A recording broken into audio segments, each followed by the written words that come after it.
নমস্কার দর্শকবৃন্দ, আজ আমরা আপনাদের জন্য একটি আকর্ষণীয় খেলাধুলার গল্প নিয়ে এসেছি, যেখানে মাঠের মাঝে এক তরুণ প্রতিভার উত্থানের কথা বলা হবে।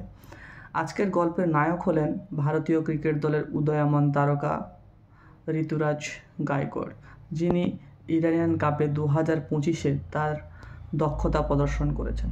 গল্পর শুরু হয় মহারাষ্ট্রের পুনে শহরে, যেখানে ঋতুরাজ গায়কোয়াড়ের ছোটোবেলা থেকেই একটি ক্রিকেট প্রতিভার গভীর আকর্ষণ দেখান।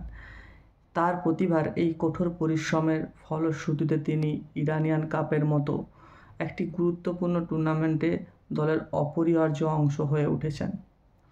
এবারের ম্যাচে প্রথম ইনিংসে মাত্র 13 বলে 9 রান সংগ্রহ করেন, যা তার দ্রুত প্রভাব ফেলার ক্ষমতায় পরিচয় দেয়।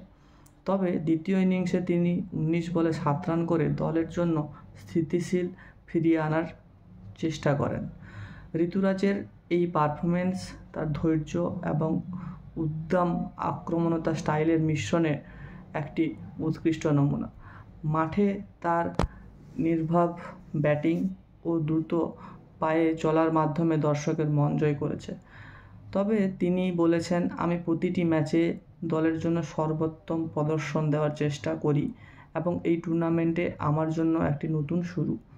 এই তরুণ ক্রিকেটারের গল্প এখানেই শেষ নয়, তার ভবিষ্যৎ ভারতীয় দলের জন্য আশার আলো হিসেবে দেখা হচ্ছে। ঋতুরাজ গায়কোয়াড়ের এই অসাধারণ যাত্রা ক্রিকেট প্রেমীদের মনে দীর্ঘস্থায়ী ছাপ ফেলবে।